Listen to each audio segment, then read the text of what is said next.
Hey everyone, Rachel Yucatel here from the Misunderstood podcast. Let's get real. How many of us feel consistently exhausted, struggling to focus with a to-do list that never ends? Trust me, I've been there. Recently, I've discovered something that's been a total game changer. Holistic Goddesses Bison Trifecta.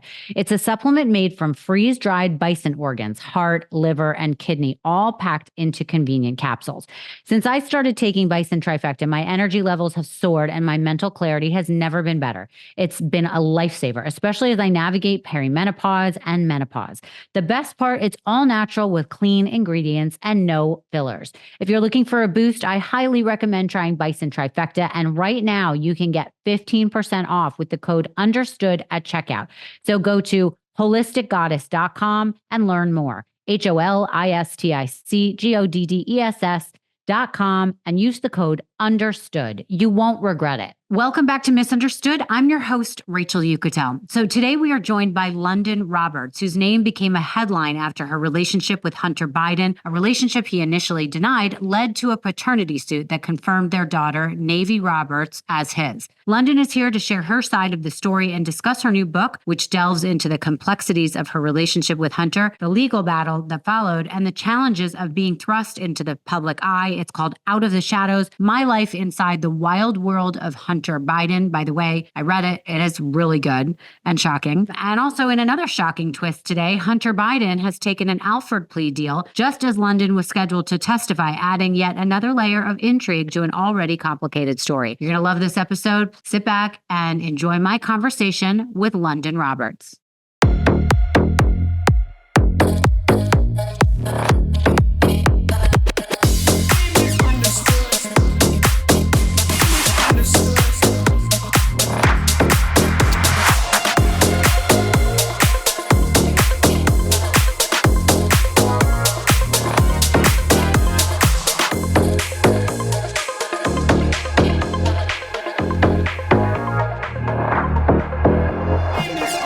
Lunden, I'm so excited that you are here with me today. Welcome to Misunderstood. Yeah, it's my pleasure. So it's really interesting because, as you know, I've obviously heard about you in the past. I don't know that I ever knew your name because the way that they had represented you in the media was a former stripper or a current stripper or however they would write it. And then when I was pitched you as a guest, I was like, oh my God, this woman is exactly why I have this kind of podcast. I got the book this weekend, the book that you've written called Out of the Shadows: My Life Inside the Wild World of Hunter Biden. And I could not put it down. I have to say, I wasn't able to finish it yet, but I am going to finish it. It is really good. It's fascinating. And I already knew this just from hearing from your PR people, but like, you are not what people make you out to be. And so it's my honor to have you here. I want you to know that. Thank you. I'm really happy I get to be part of helping people hear your story. So I just wanted to say that. Well, thank you. I appreciate that. Yeah. I always tell people, the real story is so much more than the media portrayed it. There's so much more to it that, it was always stripper baby mama. He had no recollection of me, all this, one night stand type stuff. And it's like, no, the truth is actually a better story than what the media portrayed. Right, of course.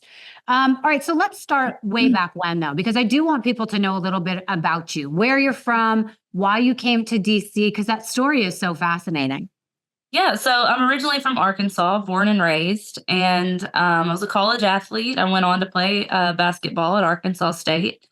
And then after that, I started working for my dad at his company, but I always was, my minors are like psychology and criminology. And I always wanted to live in DC, and I got to go on a trip to DC or the East Coast. But then I went on a trip to DC when I was in junior high and just fell in love with it. And it was just odd. One day it came up on the computer while I was at work, a CSI program in DC, two of the things that I love. And so I applied. I even went and met the director of the program to secure my spot and got into it. And that's, I think I moved to DC within a month of applying. Like, it was within no time. Right. And then also, you talk about being an athlete. What was that like?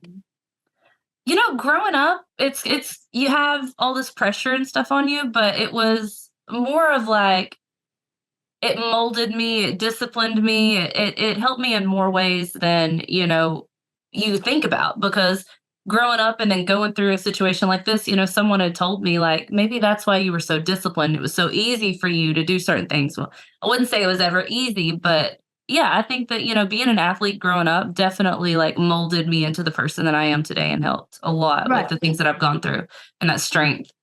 Yeah, I was going to say because, later on, it seems like you need to draw on that strength, of course, Mhm.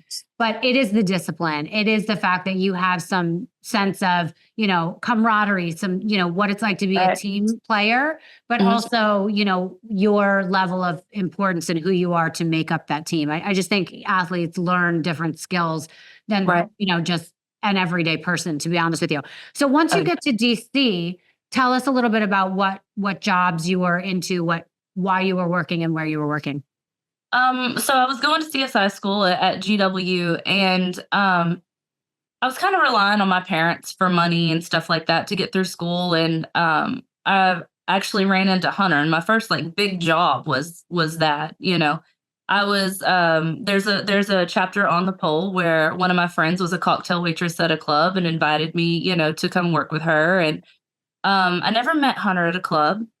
I've gone to clubs with him, but I didn't meet him there. I actually met him at Rosemont Seneca.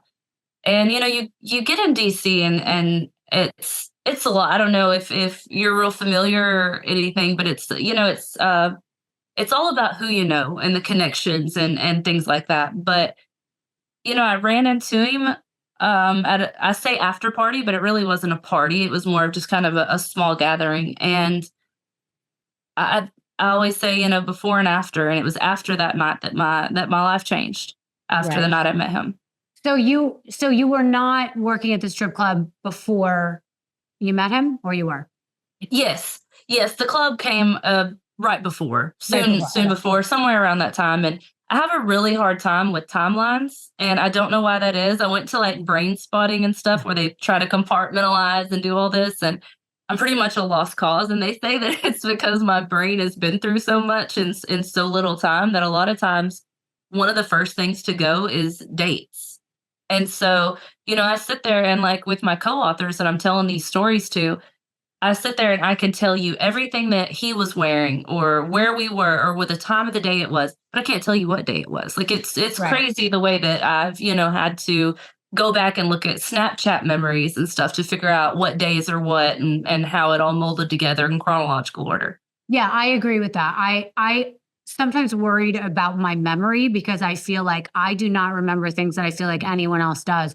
Or I'll get a Oh yeah. random text from someone in my past that acts like they know me so well. And they're like, remember the time we did this, this, and this? And I'm thinking, am I the person that did that with them? Because I don't even recall that. But it has been Yes. because I've been through a lot and I feel like I definitely have blurred out a bunch of Mhm. things or my memory just can't keep it all straight. So I Yeah, my totally. therapist says that it's a way of our brain saving us and keeping us sane. I'm like, well, when I'm writing a book, I need The it facts. because yeah, because I don't want to, just tell a story and not have it fact checked in some sense. Like, I want to know. It was hard for me, like a couple stories, we had to kind of mold together because of the time frame. I initially wrote 125,000 words, and we had to shorten it to 80.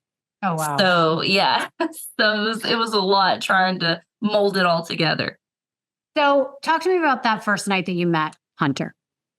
I met Hunter at, like I said, at Rosemont Seneca. I was invited through a friend, and I was actually going to the bathroom, and he was. I talk about how most people in DC, the party life, you might go to the bathroom and take a bump, or you're drinking shots out there in front of everyone, and Hunter's demons kept him, in the back room in the dark, and I stumbled across the room, and I talk about how William Shakespeare said the eyes are the windows to the soul, and I never thought that was more true until I looked him in the eyes. This was such a complex person, and he was immediately, very genuine, very sincere, and he wanted the spotlight on me, and he wanted to talk about me and know all this stuff. And I ended up talking to him for hours and hours until I realized the sun's come up. And I was immediately, intrigued by him. And people think that's crazy. And it sounds crazy when I'm saying that because he's sitting there with, these parrot boxer briefs in the back room. and he's got this paraphernalia all over the desk that I'd never seen before. I'd never seen anything like that. I'd seen like cocaine and stuff, but not like the pipes and all this other paraphernalia. And it was just like, you would think, run, like Mm. get out of this room, go somewhere else, leave the building.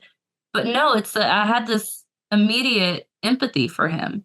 And I like to say that I felt a real connection the first night I met him. Right. So it's interesting. In reading your book, it seems like immediately you guys become very close. You guys become very good friends. And obviously, you have some intimate encounters. But first and foremost, it really reads like you guys were very close. He trusted you, and you clearly trusted him. Am I correct in Absolutely. saying that? Yes. Absolutely. Yes. And did you feel like, because you don't hear a lot in your book, that he came with a bunch of friends? Like, you come with a couple girlfriends that you trust, that you let into his life. But did you ever feel like he was kind of a loner, that he didn't have a lot of friends when you met him and he needed you, or what was that? Yes, in a way. I knew that he had just lost Bo, who was his best friend, and I knew that he was going through this divorce, and him and his wife had been separated. They were going through the legal battle, and he was having issues, with his family and stuff. And, even to the point there were sometimes he would tell me, like, there was a guy in Delaware that he grew up with, used to be his best friend, and they were kind of falling off. And he had so much turmoil that was happening around him. And, yeah, I brought friends around him that I trusted. And I also thought that, they would keep his secrets and his addiction a secret, not go public with it, because it seemed like every time Hunter turned around, he was another scandal to his father, and he hated that, absolutely hated it. And so he didn't ever really want to be around people, because I think those people that he was friends with before his addiction and everything would probably be more strict in calling him out on it rather than enabling it. I'm curious what you knew of him before you met him, and how you knew of him by just his name. Like, clearly I don't know him. A lot of people that are listening to this have never met him personally. So you just know what you read. And in the last couple of years, of course, you read all sorts of scandalous things, negative things, more drug related, obviously has some issues with relationships and women. And it seems like he's been pretty much of a mess, but you know him in a different light. How did you know of who he was before you met him, and when you met him, what was he like? I mean, you mentioned some things, but yeah. So initially on the ride over there, I'm riding with my friend, and she tells me his name, and I forget the exact way that she described it, but he had something to do, something like some powerful job, like a senator or something like that. But we didn't know exactly what it was. And he wasn't a senator. So it was just like, okay. And so we get there and we're all hanging out and stuff. And then it's when I'm sitting in his chair, and it has a label on it that said Senator Barack Obama, and it had the years that he served in the Senate. And it was a wooden chair. And it clicks, because at that time there were so many memes going around of Joe and Obama, those infamous memes that everybody was sharing, and it was, comical. And I instantly put the names together. I did not know that was his son until he told me that. Oh, wow. Okay. And I asked him, are you related? And he's like, yeah, that's my dad. And I was just like, no way. And I Googled it right then. Right. So at the point you were going to meet him, you didn't think, oh, here's a guy with a ton of drug problems. And no. Okay. I'm curious, you said that he had just lost his brother. How did he express that to you? In different ways over time. I can remember me and him discussing and at Chambridge at his house in McLean about the funeral and how hard it was. I want to say that he had Coldplay or somebody like or had a song at some point for, like, I don't know if it was after or what it was, but he would tell me certain details, but he also was very good at deflecting things that were hard for him to talk about, and sometimes he would try to make light of it. I can't remember just exactly any like statements and stuff that he would say, but I do know how much like it hurt him losing Bo. And there were times like, we would look through pictures or he would show me something, and And he always would talk about how great Bo was as a person and how he would even say that he wouldn't be in the state that he was in if Bo was still alive. Oh, wow. And did he ever talk about his father's emotional state after Bo had passed? He never really did. Hmm. And really, he didn't talk a whole lot about his dad other than the fact that, he felt like he had hurt him and he's always a mess up and he's always a loser of the bunch. And he would say things like that, victimizing himself for his scandals. But no, he never really talked about his dad's, I personal stuff, I guess. Hmm. The only time was, a time that I was in Delaware and Joe knocked on the door. And I saw, especially now being a parent, I could really, relate to that. I can't imagine, honestly, the pain that he felt looking at his son who's suffering from, this addiction. And, Joe's one of the most powerful people in the world, and he's watching his son fight a war that he can't pull him out of. His son has to win that battle himself. And it was just that's really the only thing that, was real personal about Joe that I saw and was able to open up to. And Hunter immediately, when he walked in from there, he was just kind of closed off. You don't want to ask, what were y'all just talking about? What'd your dad say or anything like that? You could tell there was some form of hurt. Right. But you didn't hear Joe raise his voice to him or anything like that. No. A little bit into your book, you do talk about the scandal that comes out that Hunter is in a relationship with Hallie, the wife of Bo, his brother who died. First of all, did you know anything about that? Okay, no, which before it happened? Yes, before it happened. So no, before it happened, I was actually caught off guard because I had seen him a few times and I'm getting to know this guy and then it's out there and I'm just you like, think you're kind of dating him.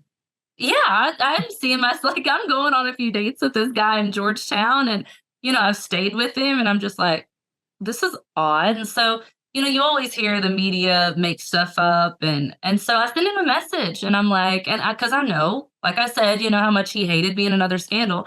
So I sent him a message and telling him, that I'm thinking about him, just checking in. And it was about a day later, he messages me and thanks me for it. And then he wants to meet up shortly after. And I meet him and he has a way of charming himself out of it and making it be like, the media makes it more than what it is. Like it was more of an open type relationship and something that was outed. And so now he just kind of has to like roll with it for a little bit. And I didn't realize how crazy it sounded until I wrote the book. And I'm like, yeah, I get it. Where people are like, what were you thinking? It's like, I don't know. Yeah. It was like the Hunter package. He made it seem like it was nothing, like it was normal. Right. So you end up, and we read in the book that you end up spending a decent amount of time with Hallie, or at least being around her. Mm-hmm. I find that fascinating. So as someone who read about this scandal and kind of after the fact, because, it wasn't like what I normally listened to or followed, but then that was the hook to bring it into almost like entertainment news. Like, wait a minute, this guy, and forget that he was a Biden, but it was like, hold on, there's a guy who ended up dating the wife of his dead brother in a big, powerful family. And that came out. And then there was drugs related to it and may have gotten her into drugs. And that's crazy. Like, to me, that kind of was the icing on the cake of like, wait a minute, there's some problems going on here. So can you tell us a little bit about the interaction with you and Hallie, between him and Hallie, and like, did they seem to think it was weird? Were they like, oh my God, this is shameful, I'm embarrassed. Like, I can't fathom how that went down. You know what I mean? Yeah, no, there wasn't a whole lot of shame that they seemed to show, but they were both in this very dark time, and it seemed like they depended on each other, and then they crossed that line, and Right. now it's like it's too late. You can't take it back, so you got to make it worth it. It was kind of like that because they were very, very toxic. And, I wanted to be respectful as possible and not say anything about Hallie and her addictions and stuff throughout the book because, what she suffered from and her demons and her addiction isn't something that I should talk about if she's not been public with it. And it wasn't relayed. So I went about it a respectful way, but I actually recently heard that she has been candid with it in public with her addiction to cocaine during that time as well. And so they were both just in a dark place. They were both, becoming addicted, or they were they were addicted at the time. And it was a constant argument 24/7 with both of them. And it was, and always they couldn't have a conversation without one misunderstanding the other, and then the other one gets defensive, and it was turmoil, it was chaos. But how did this sort of throuple work out? Like, did she know that you were a girlfriend? Did she, like, how did that You play know, out? to him, to me, he made it seem that way, that he was kind of seeing me, that this whole media thing was, something that he just kind of had to roll with at the time. And Got it. when I first met her, we were going out to dinner, and it was awkward because I'd never been in this situation before. And I could tell she didn't know how to act either. And Mhm. so we just kind of chop it up with small talk and how are you?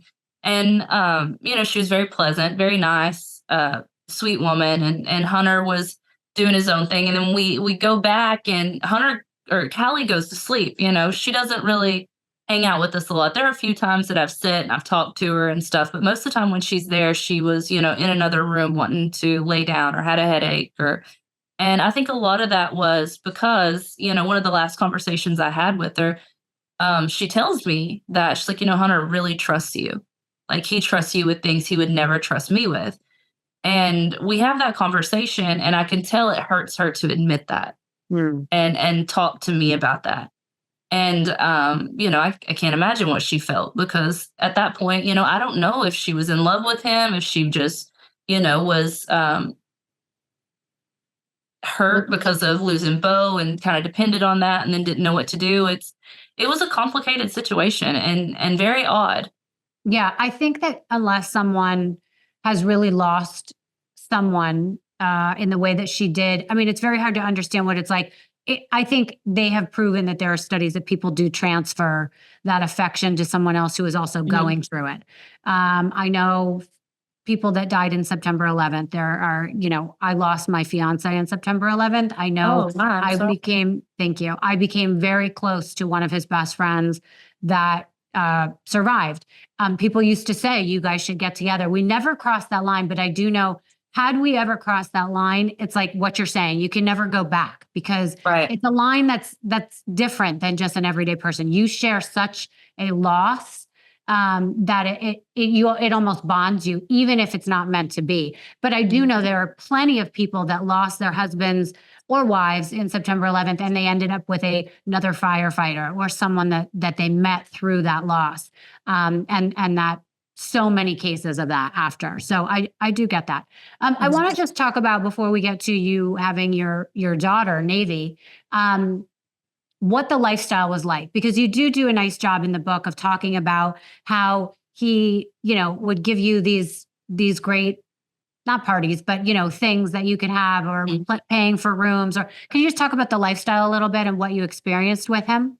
Yeah, Hunter would, he would just make problems go away, take care of anything. It was anything that, if we're together, I didn't have to worry about anything. Like, I knew that I was taken care of. I knew that I was going to have a good time, and I knew that I was going to be, I always wanted to be around him. I didn't care what he was doing or anything. Like, I was like a magnet to him. I was really drawn to him because he was suffering so much. And, it's somebody that you would expect to, like, seem so entitled and be this, arrogant jerk. And he had a way of, caring for people and going out of his way to care for people. And yeah, when, if I wanted for my birthday, I just wanted to relax, and he buys one of the fanciest suites, in DC for me to stay at that night. And he'd take care of my friends and stuff if they were around, and he would, we would stay at the nicest place, and he would definitely, show me things. I'd never even been in New York City until he took me to New York City. Right. And you talk in your book about a number of different times where he sort of disappears, and then you see he's ultimately doing some sort of, purchasing drugs or whatever. Did you ever wonder where all this money was coming from? You talk about seeing the laptop often, and he always had to be on it. Did you wonder if he was working? Like, where was he getting the funds for all this?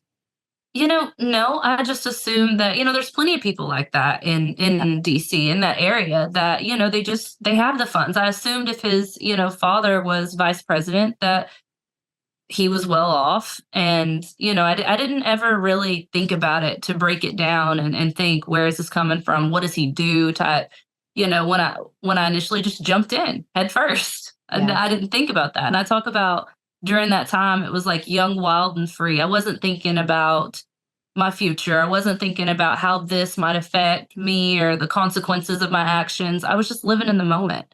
And Mm. that's, a lot of what it was with Hunter.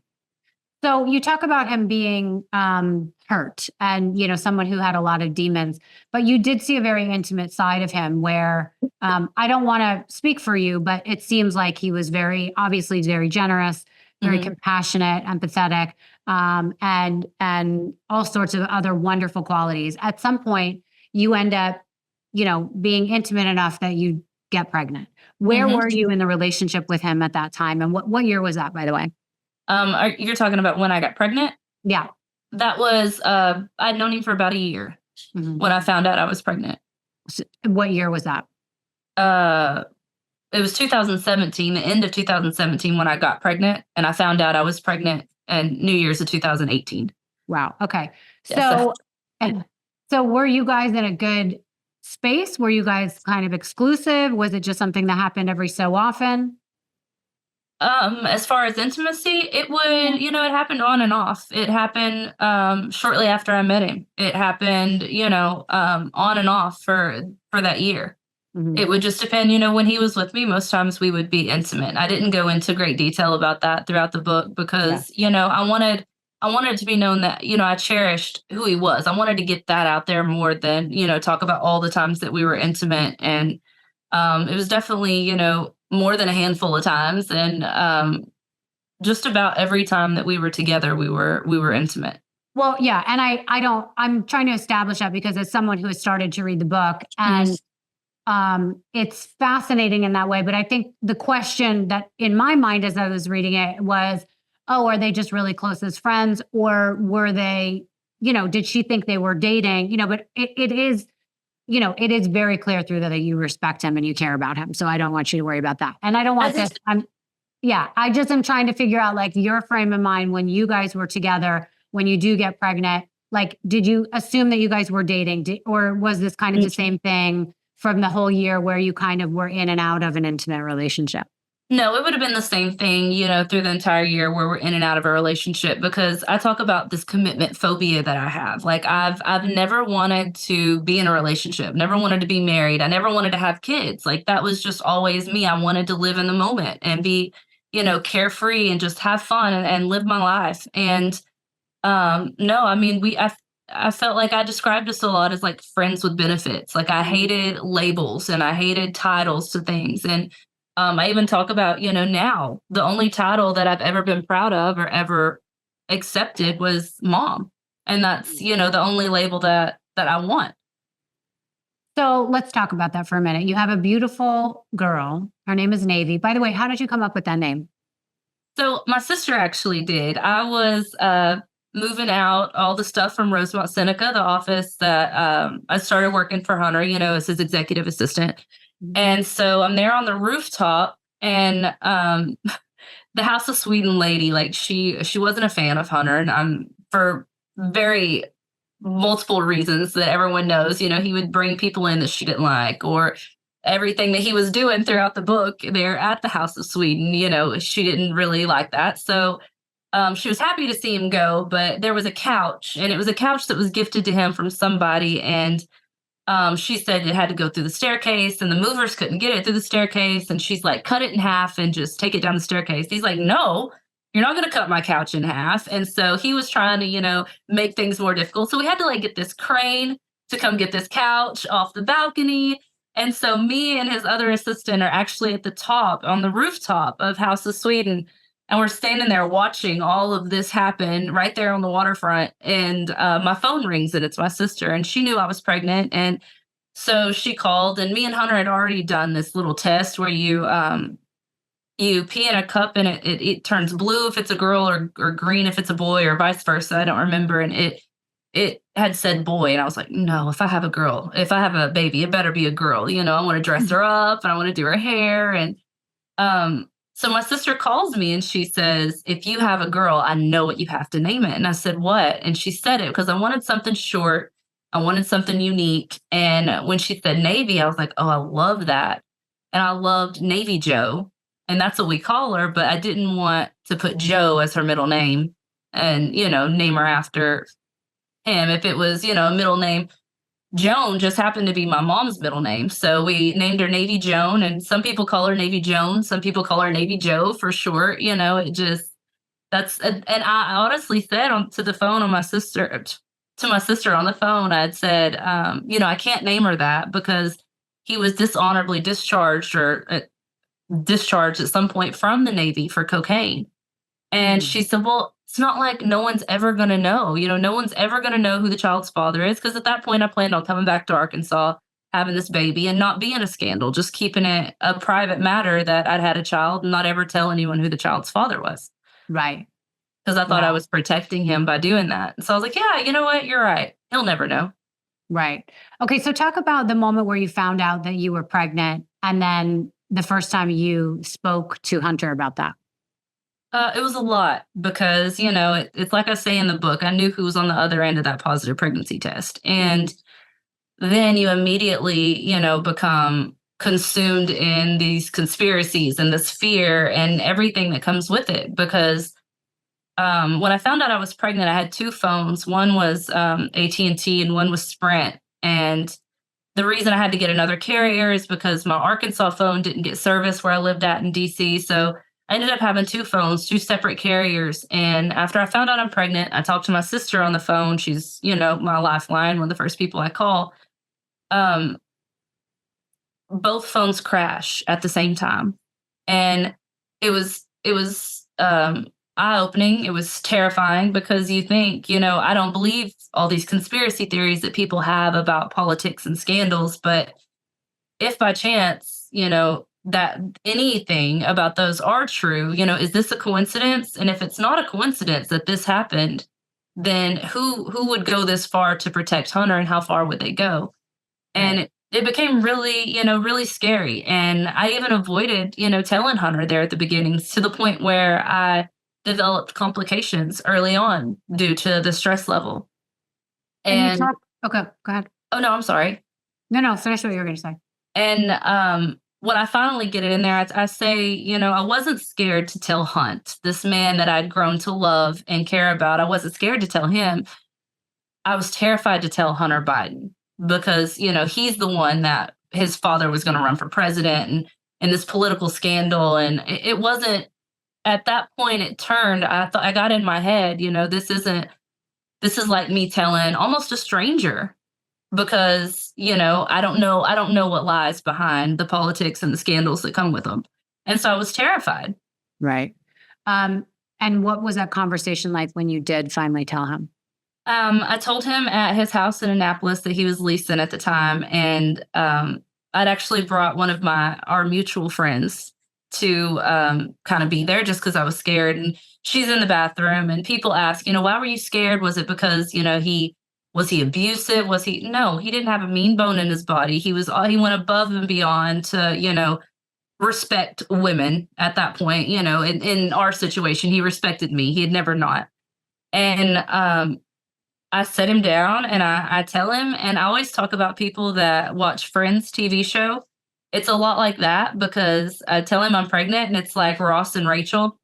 And when Rachel tells Ross that she's pregnant, it's just like, blank, like, oh my God. And his eyes are big and he's just looking at it. She's like, and by the way, it's yours. I'll give you a little time to process that. And I just kind of like sit back and I'm just watching him.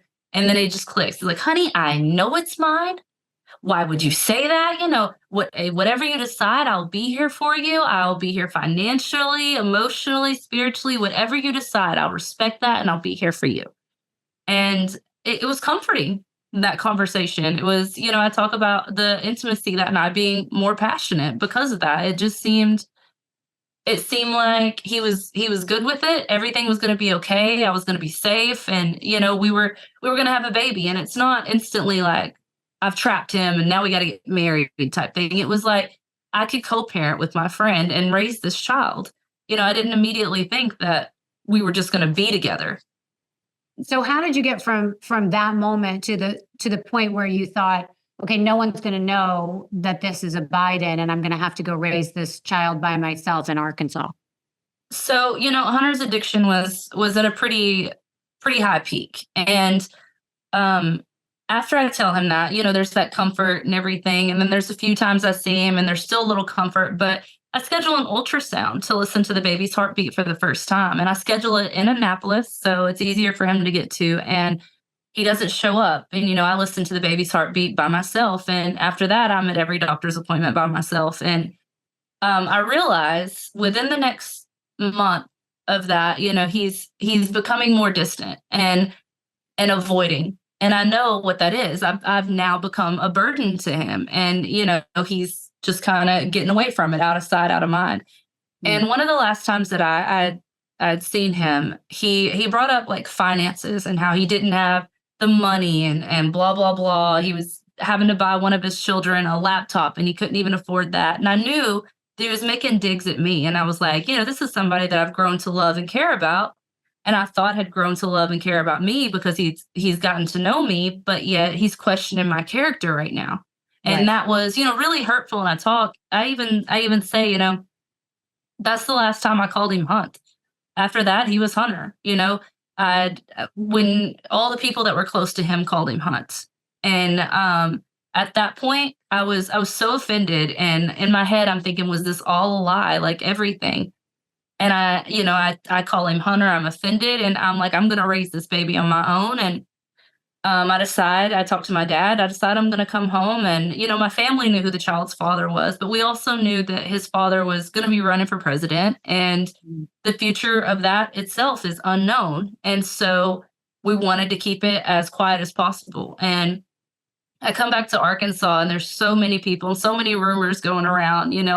I've been in this big city and I come back and people are like, oh, she's pregnant with this NBA player's baby, or her parents are hiding her in the attic. And it was like, no, I just am going through a very depressive time. I don't want to be out in public. And, it's hard because you take in this.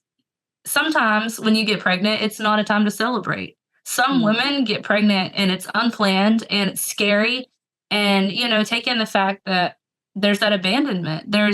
You feel alone. You don't have your family's there, but you're more alone than you've ever been. You're carrying a child to this man who's in such a dark place and he's addicted and his dad might run for president. And it's scary. It's terrifying. I mean, I can totally understand that, Lunden. I feel like it's so evident to see how hurt you must have been. I know you talk in your book about struggling with suicidal thoughts during your pregnancy because of that. But, I can really understand that here is a guy. And again, from reading it, you laid out that you just love him. You care about him no matter who he is. And to find out that you're having his child and you're not necessarily looking for, anything more than just like validation of like, we can co-parent as friends, like you said, or continuing the relationship that you had. But it seemed that his addiction won, and continues to win in different circumstances. But, and that is very sad, not only for you, who was the young girl, that was going through being pregnant, but then for this child that ends up being without a father for no fault of her own or yours. And it's just a really sad circumstance what drug addiction does. I will just say, just to tell you, my father died of a cocaine overdose when I was 15. Oh, I'm so sorry. And thank you. And my parents were divorced very young because of that whole thing. And and it was very hard to get him to come around. He would say he was coming around. He would never show up.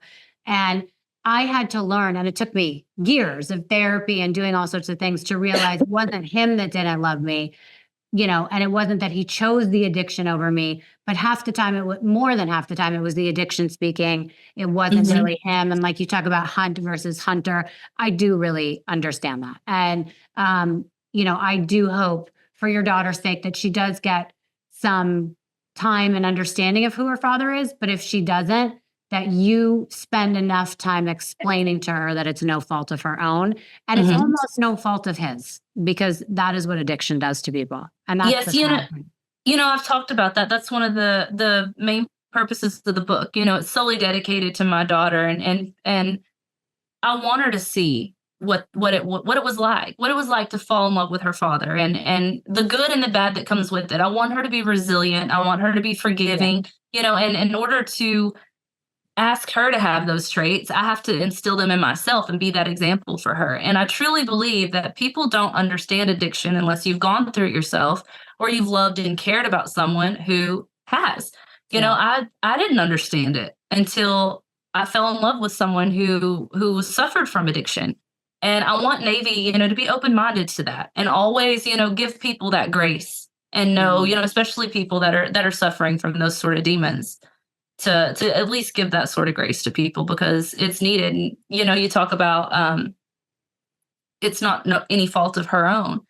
Mm. And the other day, she sees Trump on TV, and that's what she sees as her grandfather. She knows he's this political figure, and he's the president, and she knows what he looks like. She picked, when we went to DC a month or two ago, she got to pick one souvenir out of White House gifts, and she looked all over and bypassed the Barbies and everything. And then she was like, "Oh, I found it." And I was like, "Okay." And she threw it in. It was a little postcard with Joe's picture on it. And that's what she wanted. And so I'm like, "You want a picture? Are you sure you don't want a toy or anything?" She's like, "Nope, that's what I want. I want my grandpa." And I said, "Okay." And then, that picture is sitting on her dresser in her room, because I give it to her when she gets home. That's where she puts it. And so she sees Trump on TV a few weeks ago, and she's like, "Mom, that's not my grandfather, is it?" And I'm like, "No, that's not him." And she says, fast forward to just a few days ago, she sees him again, and she says, "Mom, I don't think I'm ever going to ever be able to meet my grandfather." And I said, "Really? Why?" She said, "Because if he's as busy as that guy is, he's everywhere. So I'll never get to meet him." And I start laughing. I'm like, "Well, honey, it's because you're in Arkansas." But I tell her, if God meant for it to happen, it will. If not, maybe God's saving you from something greater. But all you can do is be in the moment that you're in now, and live the life that you can, and know that it's not up to me and you. It's up to God if that happens. And Right. I try to get her to rely more on faith during, those times. And after, she talks and she says, "Okay," she said, "But who I really, really want to meet?" And I said, "Who?" And she says, "My daddy. I just want to give him a big hug." And I was like, "Wow, he would love that." I try to do the most I can to let her know that she's, loved, and it's not her fault. Yeah. Okay, so let's talk about that for a second, because I think your name came to the forefront when you had to do the paternity test, and that became front page news. Why did it get to that point? I think just so much of for a long time I enabled, and I felt like I had enabled his addiction, because the abandonment during pregnancy, and then, he meets with one of my friends, and after I'd had Navy, and he's like, "Do I even know if the child is mine?" It's like, whoa, what? So he's out here telling people that this child isn't his. And I was frustrated, and I thought, no, I just want him to take accountability, because at this point, I was protecting him and not being a scandal towards him. And then you have a child and you become a mother. And, my love for her outweighs all of it. And, Mhm. I'd break down any barrier for, oh, I'm sorry, for her. And I knew that I was protecting the wrong person. Mhm. And, it's her that I have to fight for and I have to protect, not him. Right. And so obviously the court comes back and says that he is the father. How did he respond to that? With a general denial. And I was kind of taken back by it, because I thought that I didn't think that he would deny it. And then I didn't think, that he would deny ever even knowing me, Mm. and want to know if he was even in the country during that time. And I was just like, I was so mind blown. Like, it was, me and my friend, the mutual friend was actually here for Navy's birthday the other day. And we got to sitting down and talking, and she was like, "That is like gaslighting 101." She was like, "That is Yeah. the biggest public gaslight of all time, is what he did to you. Because at one point, I'm calling her and I'm like, this did happen, didn't it? Like, I did know him, right? She's like, oh my gosh, yes. I was like, I feel like I'm losing my mind. You read about those cases of these people with all these mental disorders, and now I'm feeling like, I've diagnosed myself with one. And she's like, no, like this is what needs to happen. Like, you're doing the right thing, don't let him gaslight you. And I just continued fighting for Navy and for that accountability. That's the one thing that I wanted. And I told my attorney that. I said, I just want a DNA test done. I want it done the right way. So he won't be able to stand there and say that not only does he not know me, that he doesn't know that he had a child. So I know that eventually, as we've seen in the news, Joe Biden has actually mentioned Navy as being one of the 7 grandchildren, correct? I believe so. They made a statement a little over a year ago. Right. But up until this moment, has your daughter gotten to meet either one of them, meaning Joe or Hunter? No, she's not met anyone from her paternal side. And when was the last time you spoke to Hunter? It would be when he found out that I had wrote a book.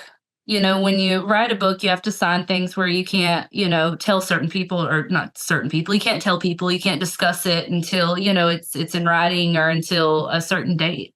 And when the publisher and stuff released it, I was able to tell him, and he didn't handle it so well. Oh, how did that conversation go? He asked if it was a joke. And that was the last I've heard from him. He, he won't call Navy and talk to her. And I've reached out a couple times, even on Navy's birthday. And I said, it's Navy's birthday. She asks about you every day. And, you and I might have our disagreements, and we might not see eye to eye, but don't let our child be the one to suffer from that. Because I don't feel like I went out of my way to bash him or bash his dad. I told my side of the story. I did that for my daughter's sake. I would want her to do the same thing. I would want her to stand up for herself. And honestly, Lunden, it seems like it was for credibility's sake, though. I mean, had you waited for many, many years, then people have more questions about it, right? Like, right. You're running out of money, then you want money for, it or whatever.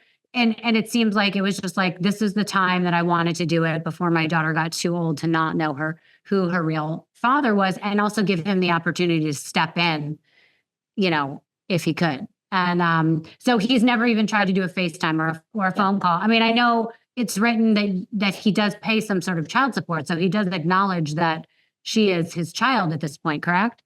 Correct. And, they've spoke on Zoom calls. And I also believe it's court ordered that he is to let her pick out a painting every month via Zoom and things like that. And that's how they were initially going to build their bond, was through, he claims, the 2 things that saved him at his darkest times were his family and art.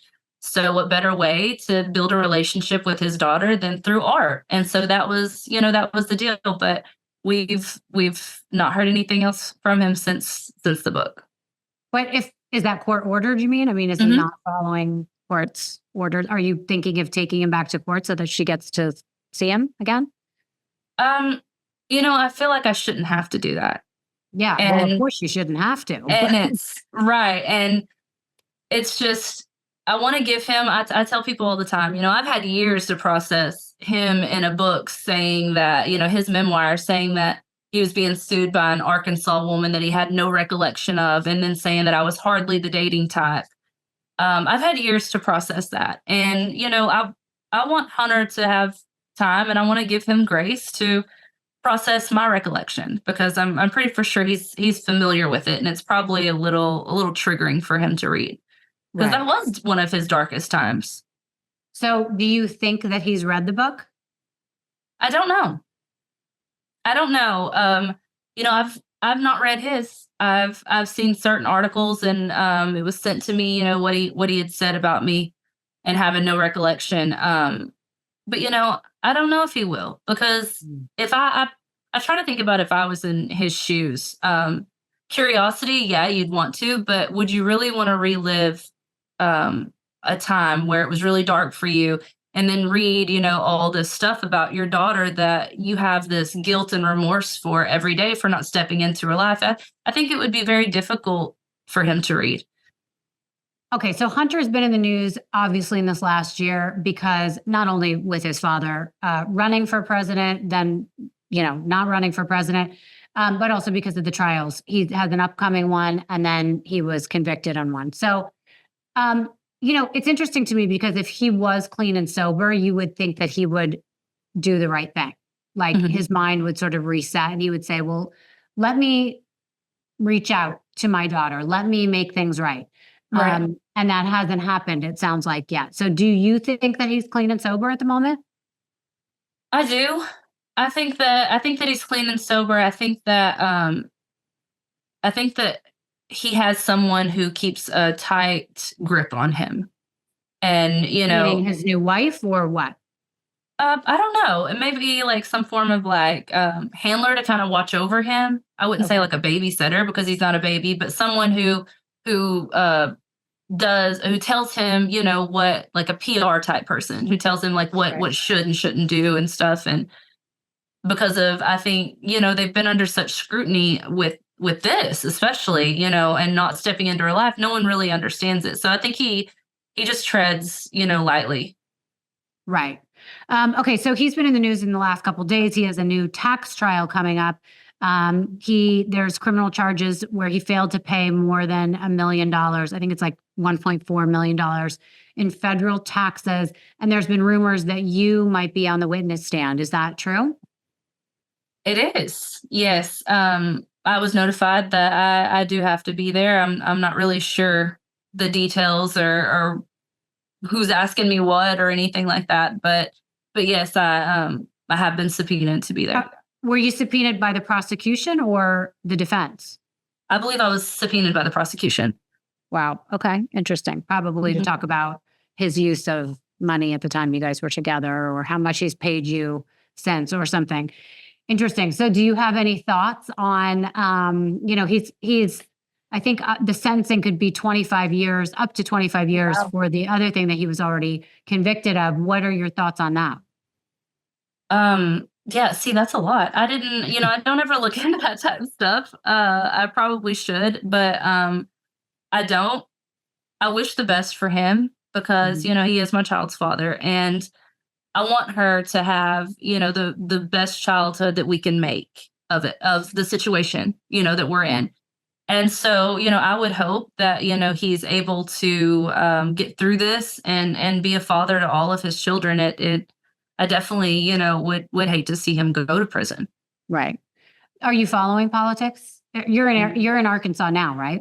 I am, but no, I'm not following politics. I try to keep the TV and stuff off the news and everything. Like I've never been just a real political person, but especially for Navy's sake, here Mm. lately, when there's all these things on the news and like the laptop comes out, I don't want Navy to see those leaked photos. Someday she's gonna have to, but not right now. She shouldn't have to see that of her father or there's pictures they'll have on the screen if they're talking, and it'll be like inauguration picture, and there's the whole family, and she'll be like, Mom, who is that? Who is Mm. my dad holding? And then she wants to know, well, how come they're all there and I'm not? And so I try to keep the news off and stay out of it. And it I know it's horrible. I'm not able to answer all these political questions that people throw at me because I'm so out of the loop when it comes to it. But yeah, no, I'm not a political person. I was on one podcast at one point, and before we went on, they were talking about something. And I was just sitting there, and he's like, "You're really not a political person." I was like, "No, I don't have no clue what you're talking about right now. I have no clue." Are you going to be voting Democrat this year? I don't know. I don't know enough about Kamala. Got it. Okay, so I do want to ask you, what do you think is the most misunderstood aspect of your relationship with Hunter Biden? The fact that it was, like met at a club and a one night stand.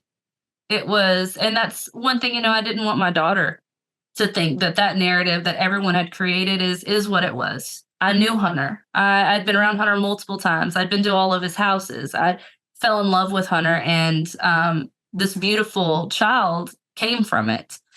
And I'll always care about him and always wish him the best. And I just, with all of this being said, there's that hope for redemption. Hmm. I think the book ends with that hope for redemption as well. Right. And I mean, this is like a very cliche thing to ask you, but if Hunter was listening, if you could say something to him, what would your words to Hunter Biden be right now? Call your daughter.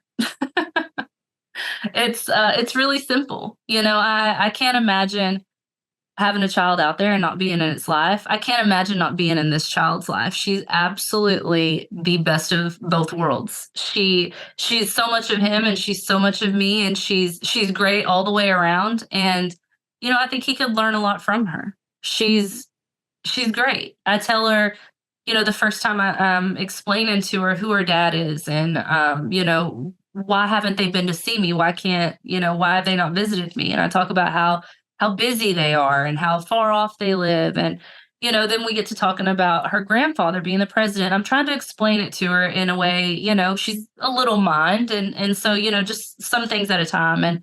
And she says, "Oh, that's why they haven't been to visit me. They've been out there helping everybody else. But when they're done helping everybody else, then they'll find time to come see me." And it's like, I wish that I had that, that way of thinking, like, oh, okay, and making excuses, because she's great, and she's so much of him and so much of me, but she got the best of both worlds. You are an author now. What can we expect in the future from you? What are you going to be doing? I would actually love to advocate for those women that find themselves in these type situations. And here recently, I've been getting a lot of messages, and even one has sent me this last week, and it was a lady, and she told me prior to that her situation was dead similar to mine. And I was like, oh, okay, well, loved it. And then she sent me an article that the Daily Mail did on it. And apparently it was, her child's father was some big public figure in like Saudi Arabia or someplace. And she said, you motivated me and you inspired me to fight for my daughter the way that you have fought for yours. And, I read the article that she sent, and it resonated with me, because I thought, if my life could impact, or my story could impact one person, then it's worth telling, and it has. It's already impacted people, and I would love to, help people women who find themselves in that situation, and mothers who go through the fact that, they do it all alone, and their child's father either doesn't want to be in the child's life, or hasn't stepped forward. And even addiction. If I can be a voice for people who have cared about someone with addiction, and the way that it's not only impacted my life, but my daughter's, and if I can help anyone else in the situation, then I feel like my story's worth telling, and that's what I would love to do moving forward. Out of the Shadows: My Life Inside the Wild World of Hunter Biden is out now. London, tell people where they can buy the book. I believe it's on Amazon and anywhere books are sold. I can attest, you guys, this is a great book. It's really well written. It's good from the moment you open it. I can't wait to finish it. Honestly, London, I think it's great. I enjoyed you so much. I think you're fascinating. I wish you and your daughter, Navy, nothing but the best. Well, thank you. I appreciate that.